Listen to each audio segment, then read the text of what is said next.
अगली खबर तमिलनाडु से है, जहां पर तमिलनाडु के मुख्यमंत्री एमके स्टालिन का हिंदी विरोध जिस तरह से जग जाहिर है, अब इसको एक कदम आगे बढ़ाते हुए तमिलनाडु हिंदी को प्रदेश से हटाने की तैयारी कर रहा है और तमिलनाडु पर हिंदी थोपने का आरोप स्टालिन लगा रहे हैं। स्टालिन ने साफ कहा है कि जिस तरह से तमिल पर हिंदी भाषा थोपी जा रही है, ये उसके आत्मसम्मान के खिलाफ है।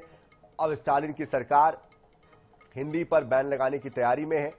सूत्रों की माने तो तमिलनाडु सरकार बुधवार यानी कि आज ही विधानसभा में एक विधेयक पेश करने वाली है, जिसका उद्देश्य राज्य में हिंदी भाषा के प्रयोग पर प्रतिबंध लगाना है। प्रस्तावित विधेयक पर चर्चा के लिए मंगलवार की रात कानून विशेषज्ञों के साथ आपात बैठक बुलाई गई थी।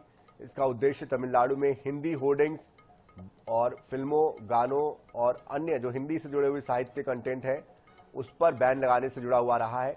हालांकि अधिकारियों ने जोर देकर कहा कि यह संविधान के अनुरूप होगा और मुख्यमंत्री एमके स्टालिन का यह कदम भाषा थोपने, द्विभाषा नीति और तमिल पहचान की रक्षा के लिए डीएमके के प्रयोग पर नए सिरे से छिड़ी बहस के तौर पर इस बीच आया है। और इस विधेयक का उद्देश्य तमिलनाडु में हिंदी भाषा के होर्डिंग, फिल्मों पर प्रतिबंध लगाना है। राज्य में हिंदी थोपने के लंबे समय से चले आ रहे विरोध को लेकर इसे एक बड़ा कदम माना जा रहा है।